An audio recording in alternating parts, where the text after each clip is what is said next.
Hello welcome to weekend exclusives. ప్రతి weekend కి ఒక స్పెషాలిటీ ఉండాలి కదా, అలాంటి స్పెషల్ కంటెంట్ తో మీ ముందుకు వచ్చింది వీకెండ్ ఎక్స్క్లూజివ్స్. టెక్నాలజీ అభివృద్ధి చెందుతున్న గాల్లో ఎగురుతున్న విమానాన్ని చూసి ఆహా అందులో ప్రయాణం చేస్తే ఎంత బాగుంటుందో అని అనుకునేవారు చాలామందే ఉంటారు. కానీ ఇది అందరికీ కుదరదు. దేశంలో ఎన్నో రకాల థీమ్లతో రెస్టారెంట్లు అందుబాటులో ఉన్నాయి. అయితే సరిగ్గా విమానంలో ప్రయాణం చేయాలని, అందులో కూర్చుంటే ఎలా ఉంటుందో తెలుసుకోవాలి అనుకునే వారికి ఇదొక మంచి న్యూస్. ఒక వ్యాపారి ఏకంగా ఒక విమానాన్ని రెస్టారెంట్లో మార్చాడు. పాత విమానాన్ని కొని ఎయిరో రెస్టారెంట్గా మార్చి లాభాలు పొందుతున్నాడు. ఇక ఈ విషయం తెలుసుకున్న ఫుడ్ లవర్స్, సాధారణ ప్రజలు కూడా ఫ్లైట్ను ఎక్స్పీరియన్స్ చేసేందుకు ఎయిరో రెస్టారెంట్కు వెళ్తున్నారు. మరి ఈ రెస్టారెంట్ ఎక్కడుంది, అందులో ఎలాంటి ఫుడ్ ఉంటుంది, ఇవి తెలుసుకోవాలంటే ఈ స్టోరీ చూడాల్సిందే.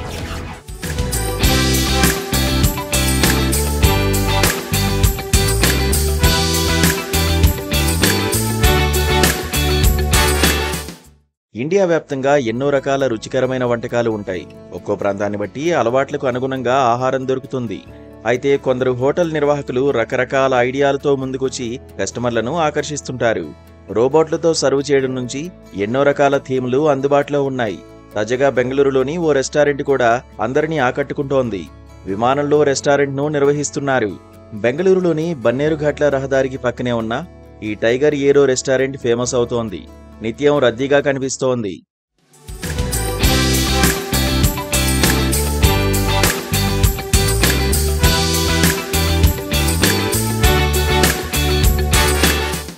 టైగర్ ఏరో రెస్టారెంట్ను నిర్మించిన వ్యక్తిని తన కుమార్తె గతంలో విమానంలో ప్రయాణించాలని కోరింది.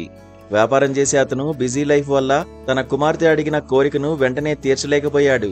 వ్యాపారపరంగా అనేక ప్రాంతాలకు వెళ్లే సమయంలో తనకు ఆలోచన వచ్చింది. విమానాన్నే తీసుకుని వచ్చి దానిలో హోటల్ నిర్వహిస్తే తన కుమార్తె ఎప్పుడు కావాలంటే అప్పుడు విమానం ఎక్కచ్చని, హోటల్ వ్యాపారము చేయొచ్చని నిర్ణయించుకున్నాడు. ఈ తరహా హోటల్స్ పై అధ్యయనం చేసి నిరుపయోగంగా ఉన్న విమానంను కొనుగోలు చేశాడు. దానిని తీసుకువచ్చి హోటల్ నిర్వహించేందుకు అవసరమైన పర్మిషన్లు తీసుకుని బెంగళూరులోని బన్నేరుఘట్ల రహదారిలో జాతీయ రహదారికి పక్కనే ఈ టైగర్ ఏరో రెస్టారెంట్ పేరిట హోటల్ ని ప్రారంభించారు.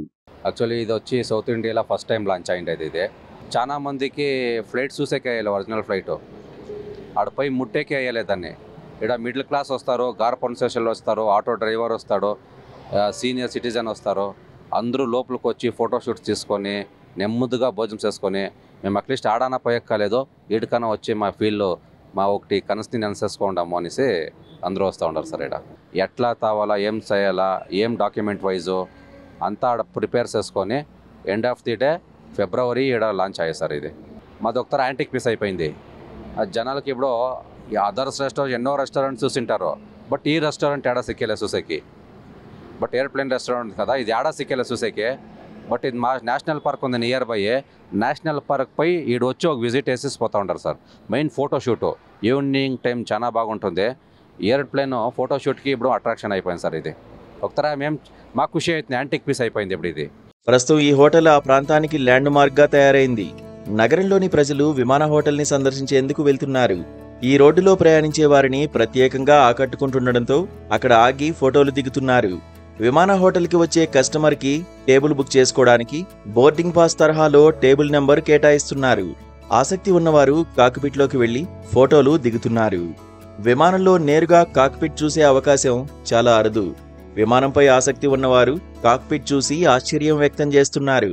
ఇక లోపలికి వచ్చే వారిని ఆహ్వానించడం, ఫుడ్ ఆర్డర్ తీసుకునేవారు ఇలా అన్ని విమాన ప్రయాణంలో కలిగే అనుభూతి వలె ఉందని సంతోషం వ్యక్తం చేస్తున్నారు కస్టమర్లు. నా పేరు జోష్న, వైజాగ్ నుంచి వచ్చాం. ఇక్కడ అంబిషన్ చాలా కొత్తగా అనిపించింది. చూడగానే చాలా థ్రిల్గా ఫీల్ అయినాం. ఫ్లైట్లో ఎక్స్పీరియన్స్ చాలా అద్భుతంగా ఉంది. ఈ కాన్సెప్ట్ కూడా చాలా బాగుంది. ఫుడ్ కూడా చాలా బాగుంది. ఫ్లైట్ అంబిషన్ అనేది చాలా న్యూ థింక్. అది మన innovative idea. Very good, nice sir. I'm Vijita. We have come from Jigani. So this is the first time we are coming to Tiger Aero restaurant, and we've had a very great time. The ambience is so good. We had a very great time. We have come with the family, and it was my father's birthday, so just wanted to give him a special moment and bringing them here. to the Aero Tiger restaurant, which is for the first time ever in India.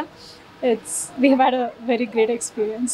విమానంలో ప్రయాణం చేయని సాధారణ ప్రజలు కూడా ఇక్కడికి వెళ్తూ flight ఎక్కిన అనుభూతిని పొందుతున్నారు. వీరి ఆలోచన చాలా బాగుందని, టేస్ట్ కూడా అదిరిందని అంటున్నారు.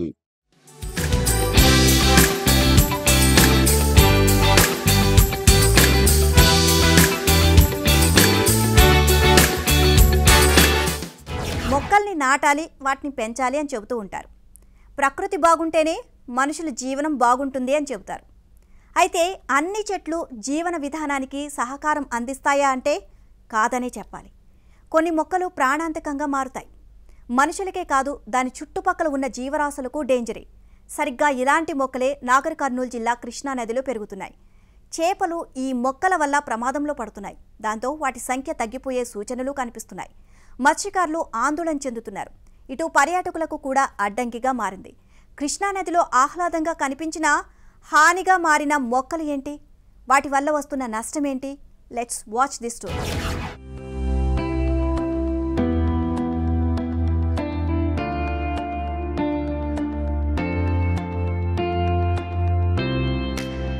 నాగర్ కర్నూలు జిల్లా కొల్లాపూర్ మండలంలోని కృష్ణానది పూర్తిగా గుర్రపుడెక్కతో నిండిపోయింది. నీరు అడిగంటిపోవడంతో పాటు వీస్తున్న గాలి, కురుస్తున్న వర్షాలకు గుర్రపుడెక్క విస్తరణ భారీగా కనిపిస్తోంది. విస్తరిస్తున్న గుర్రపుడెక్క మత్స్యకారులకు సవాల్గా మారడమే కాకుండా చేపలకు కూడా పెను ప్రమాదకారి. గుర్రపుడెక్క నీళ్లలోని ఆక్సిజన్ స్థాయిని నశింపజేసి చేపల మనుగడకే ప్రమాదంగా మారుతుందని మత్స్యకారులు ఆందోళన చెందుతున్న పరిస్థితి సోమశిల వద్ద నెలకొంది. దూరం నుంచి చూసేందుకు ఎంతో ఆహ్లాదకరంగా కనిపిస్తున్న ఈ గుర్రపుడెక్క పర్యావరణానికి పెను ప్రమాదకారి. గుర్రపుడెక్క విస్తరణ వల్ల ఎకోసిస్టమ్ పూర్తిగా దెబ్బతింటుంది. నదిలో గుర్రపుడెక్క విస్తరణ వల్ల ఆక్సిజన్ శాతం తగ్గిపోయి చేపల మృతికి కారణమవుతుంది.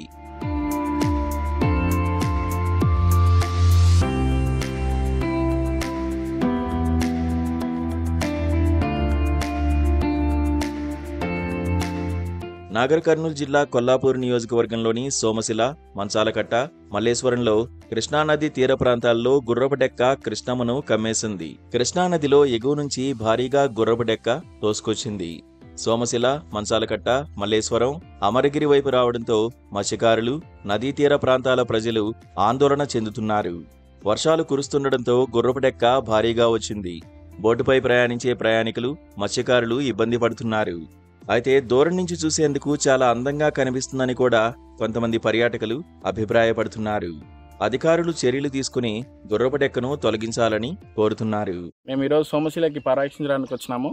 ఇక్కడ నేచర్ చాలా అద్భుతంగా ఉందని చెప్తే ఇక్కడ చూడడానికి వచ్చినాము. వాటర్ కూడా అంతా గుర్రపుడెక్క ఆకుతో ఫిల్ అయి ఉంది.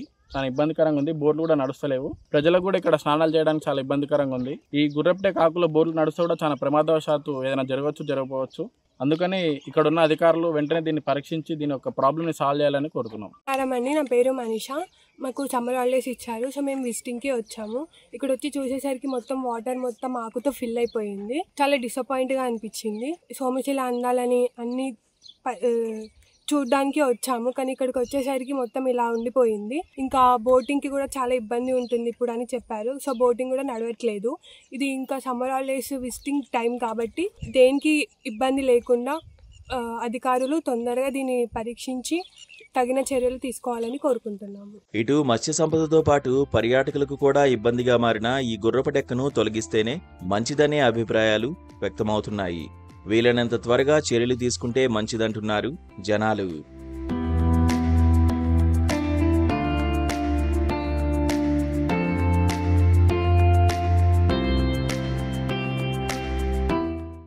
ప్రతిభ ఎవరి సొత్తు కాదు. ఈ విషయాన్ని ఇప్పటికే ఎంతో మంది తమ లైఫ్లో సక్సెస్ అయి నిరూపించారు.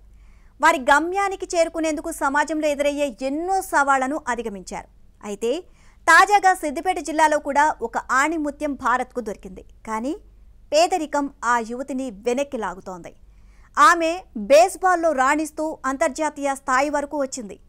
చైనాలో జరగబోయే ఆసియా క్రీడలకు భారత్ తరపున ఆడాల్సి ఉంది. కానీ పేదరికం కారణంగా అక్కడికి వెళ్ళలేకపోతుంది. దాతల కోసం ఎదురు చూస్తోంది.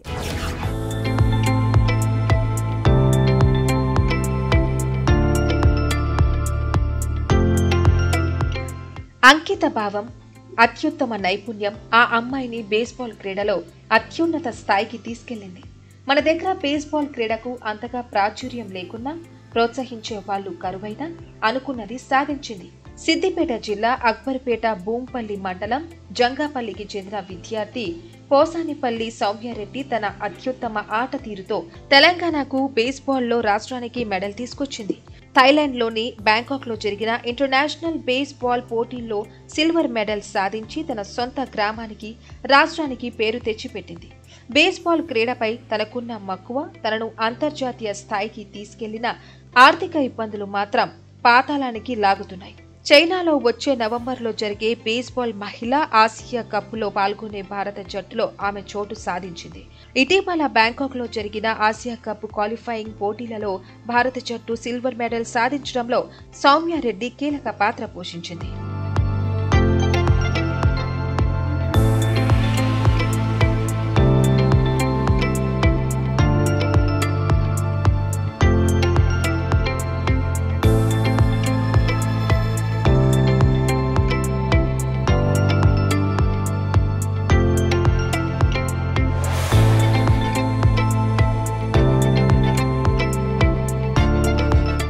జంగాపల్లి గ్రామానికి చెందిన ప్రతాప్ రెడ్డి, కవిత దంపతులకు 2 కూతుళ్లు. పెద్ద కూతురు సౌమ్యారెడ్డి, చిన్న కూతురు మాధురి. సౌమ్య క్రీడల్లో రాణిస్తుండటంతో మంచి శిక్షణ ఇప్పించేందుకు వారు హైదరాబాద్కు మకాం మార్చారు. ప్రతాప్ రెడ్డి ఇళ్లకు పెయింటింగ్ పనులు చేస్తూ కుటుంబాన్ని పోషిస్తున్నారు. సౌమ్యకు చిన్నప్పటి నుంచి ఆటలే లోకం. 8వ తరగతి చదువుతున్నప్పుడే త్రోబాల్ నేషనల్స్ ఆడింది. సాఫ్ట్ బాల్, క్రికెట్, బేస్బాల్ ఆటలో సైతం రాణిస్తోంది. హైదరాబాద్ పీజీ గ్రౌండ్లో బేస్బాల్ కోచింగ్ తీసుకుంది. ఇప్పటి వరకు బేస్బాల్లో 12 నేషనల్స్ ఆడింది. అండర్-19 క్రికెట్తో పాటు సాఫ్ట్ బాల్ 15 నేషనల్స్లో పాల్గొంది.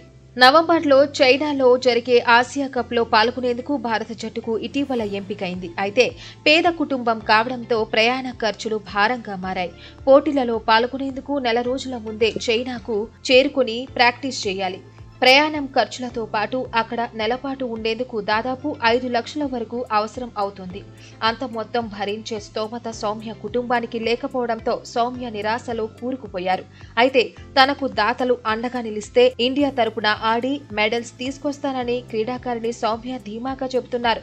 నేను బేస్బాల్ ఇంటర్నేషనల్ ప్లేయర్ని. 4th ఏషియన్ బేస్బాల్ టోర్నమెంట్లో, థాయిలాండ్లో జరిగిన టోర్నమెంట్లో నేను సిల్వర్ మెడల్ సాధించాను. నేను ఇప్పటికీ బేస్బాల్ నేషనల్స్ 14 ఆడాను. మళ్ళీ అలానే సాఫ్ట్ బాల్ నేషనల్స్ కూడా 12 ఆడాను. నేను క్రికెట్ కూడా ఆడాను. Cricket nationals, throwball nationals. చిన్నప్పటి నుంచి నాది స్పోర్ట్స్ ఫీల్డే. నేను నా స్టడీస్ నేను డిగ్రీ కంప్లీట్ చేశాను. బీపీఎడ్ కూడా అయింది. ఇప్పుడు నేను ఒక చిన్న పార్ట్ టైం జాబ్ చేస్తున్నాను. కెనరీ ద ఇంటర్నేషనల్ స్కూల్లో వర్క్ చేస్తున్నాను. నాకు సపోర్ట్ చేసిన ప్రతి ఒక్కరికి ధన్యవాదాలు చెప్తున్నాను. బ్యాంకాక్ పోటీలో పాల్గొనేందుకు దాదాపు 3.5 లక్షలు ఖర్చయిందని సౌమ్య తండ్రి ప్రతాప్ రెడ్డి తెలిపారు. తన బిడ్డ అనుకున్న లక్ష్యాన్ని చేరుకునేందుకు తమ దగ్గర ఆర్థిక స్తోమత లేనప్పటికీ బంగారం బ్యాంకులో కుదువపెట్టి ఆ డబ్బుతో పంపించామని చెబుతున్నారు. ఎవరైనా దాతలు ముందుకు వచ్చి ఆర్థిక సహాయం చేయాలని కోరుతున్నారు. మా పాప ఇండియా టీంకి ఆడింది బేస్బాల్. ఆమె చాలా కష్టపడి చిన్నప్పటి నుంచి స్పోర్ట్స్ అంటే ఆమెకు చాలా ఇష్టము. చిన్నప్పటి నుంచి క్రికెట్ అంటే చాలా ఇష్టం. క్రికెట్ కూడా నేషనల్ ఆడింది. ఒక 15 సార్లు స్టేట్ నుంచి ఆడింది. ఇండియా టీంకు మొన్న సెలెక్షన్ అయింది. ఇది థాయిలాండ్లో జరిగిన గేమ్కు సెలెక్ట్ అయింది. ఆ టీంలో మాత్రం 18 మంది ఉంటారు, 9 మంది ఆడుతారు. ఆ టీం పంపించడానికి కొద్దిగా చాలా మనీ ప్రాబ్లం అయిన ఉండే. కొంతమంది హెల్ప్ చేశారు. మన ఎమ్మెల్యే కూడా కొంచెం హెల్ప్ చేశాడు. 25,000 ఇచ్చాడు. మిగతా వాళ్ళు కూడా కొద్దిగా హెల్ప్ చేయాలని కోరుతున్నా. పాప ఇప్పుడు మళ్ళీ చైనాలో, ఇప్పుడు నవంబర్లో చైనాలో ఆడే గేమ్కు వీళ్ళు క్వాలిఫై అయ్యారు. 2 టీమ్స్ ఫైనల్కి సెమీ మొన్న గెలిచారు. వీళ్ళు సిల్వర్ మెడల్ వచ్చింది వీళ్ళకు. ఇప్పుడు నవంబర్లో ఆడే చైనా టీంకు సెలెక్ట్ అయ్యారు. దానికి మళ్ళీ మనీ కావాలి. కొద్దిగా హెల్ప్ చేయగలరని నేను రాష్ట్ర ప్రభుత్వాన్ని, కేంద్ర ప్రభుత్వాన్ని అడుగుతున్నా. వేరే రాష్ట్రాలలో ఈ సెలెక్ట్ అయిన వాళ్ళకి 5 lakhs దాకా ఇచ్చారు. కానీ మన రాష్ట్ర ప్రభుత్వం మాత్రం ఇంతవరకు ఏమీ ఇవ్వలేదు. ఏదైనా హెల్ప్ చేయగలరని కోరుతున్నా.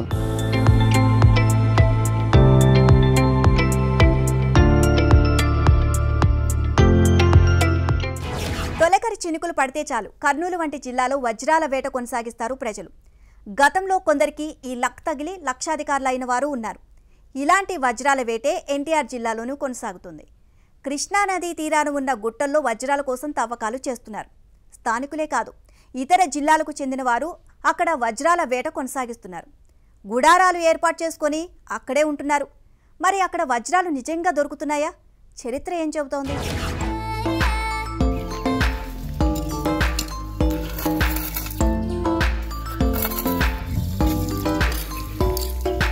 ఎన్టీఆర్ జిల్లా చందర్లపాడు మండలం గుడిమెట్లలో వర్షాకాలం వస్తే వజ్రాల వేట జోరందుకుంటుంది. వందల సంఖ్యలో జనం తెలుగు రాష్ట్రాల నుంచే కాదు దూర ప్రాంతాల నుంచి కూడా ఇక్కడికి చేరుకుంటారు. చిన్నపిల్లల నుంచి పెద్దవారి వరకు అందరూ ఈ వేటలో పాల్గొంటారు. స్థానికులు తెల్లవారుజామునే భోజనాలు తీసుకొచ్చి కృష్ణానది ఒడ్డున ఉన్న ఈ కొండల్లో వజ్రాల కోసం వెతుకుతారు. ఇతర జిల్లాల నుంచి వచ్చేవారు వారాలు నెలల తరబడి ఇక్కడే గుడారాలు వేసుకుని ఉంటారు. వర్షం పడినప్పుడు మట్టి కొట్టుకుపోయి రాళ్ల మధ్య దాగిన వజ్రాలు రంగురాళ్లు బయటపడతాయని వీరి నమ్మకం.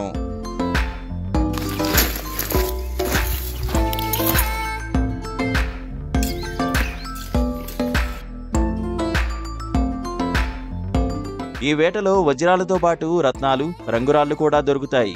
గతంలో ఇక్కడ వజ్రాలు దొరికిన దాఖలాలు ఉన్నాయి. అందుకే ఈ ప్రాంతం ఒక వజ్రాల గనిగా పేరు తెచ్చుకుంది. గుడిమెట్లలో వజ్రాల వేటకు దశాబ్దాల చరిత్ర ఉంది. ఈ ప్రాంతంలో రాజులు నివసించారని, వారు ఆలయాలు నిర్మించారని స్థానిక చరిత్ర చెబుతోంది. కృష్ణానది ఒడ్డున ఉన్న ఈ కొండలు వజ్రాలు రత్నాలు దాచిన సహజ నిధిగా పరిగణించబడతాయి. గతంలో ఇక్కడ బంగారపు లక్ష్మీదేవి అమ్మవారి విగ్రహం దొరికిన సంఘటన కూడా ఈ ప్రాంతాన్ని ప్రత్యేకం చేసింది. వజ్రాలు రంగురాళ్లు దొరికిన వెంటనే వ్యాపారస్తులు గుడిమెట్లకు చేరుకుని వాటి విలువను నిర్ణయిస్తారు. పూర్వం నుంచి వస్తూనే ఉంటారు. ఇది ఇక్కడ వజ్రాలు పుట్టుకుంటారు. రోజుకి వస్తూనే ఉంటారు. ఎవరికొకరికి దొరుకుతూనే ఉంటాయి. ప్రతిరోజు ఎవరికొకరికి దొరుకుతూనే ఉంటాయి. కంపల్సరీ దొరుకుతాయండి? కంపల్సరీ దొరుకుతాయండి. నా ముందు పూర్వం ఒక ఇద్దరికి దొరికినాయి. కాకపోతే మొన్న కొంతమందికి దొరికినాయి. ఏది 2 years 3 years మాకు తెలిసిన వాళ్ళకి. ఏదో ఇవాళ పూర్వం వచ్చాం, మళ్ళీ ఇవాళ ఏదో సరదాగా వచ్చాం. ఇది వాల్యూ ఎంత ఉంటుంది సుమారు? నాకు తెలిసి నా కళ్ళ ముందు దొరికినాయి అయితే 30,000 జరిగిందండి. మొన్న ఈ మధ్య దొరికినాయి అయితే 5 lakhs 7 lakhs అన్నారండి. అసలు ఎందుకు దీని ప్రత్యేకత ఏంటండి? అసలు ప్రత్యేకత అంటే ఇదంతా చుట్టూ రాజులు పరిపాలించింది కదండి. ఇదంతా ఇక్కడ ఏదో వజ్రాలు దొరుకుతాయని ఒక నమ్మకం. ఇక్కడ వజ్రాలు పుట్టగానికి కొంతమంది అంటారు. ఎక్కడెక్కడి నుంచి వస్తారండి ఎక్కువగా? చాలా ఊర్ల నుంచి వస్తారండి. ఎక్కడో లాంగ్ నుంచి కూడా వస్తారు. లాంగ్ నుంచి కూడా వచ్చి 2 రోజులు 3 రోజులు 4 రోజులు అలా ఉంటూనే ఉంటారు. వాళ్ళ పడ్డప్పుడు ఎక్కువ వస్తారు. కొన్ని వజ్రాలు అధిక విలువైనవి కాగా మరికొన్ని సాధారణ రంగురాళ్లుగా ఉంటాయి. ఈ వేటలో ఒక్కోసారి లక్షల విలువైన వజ్రం దొరికితే వేటగాళ్ల జీవితాలు మారిపోతాయి. గుడిమెట్లలోని వజ్రాల గుట్ట వర్షాకాలంలో ఒక పండుగ వాతావరణాన్ని తెస్తుంది. వందలాది మంది వజ్రాల కోసం రోజుల తరబడి వెతుకుతూ ఆశతో కృష్ణానది ఒడ్డున కొండలను తవ్వుతారు. ఈ ప్రాంతం యొక్క చరిత్ర, వజ్రాలు రత్నాలు బంగారపు విగ్రహాలు దొరికిన కథలు ఈ వేటలో మరింత ఆసక్తిని పెంచుతున్నాయి.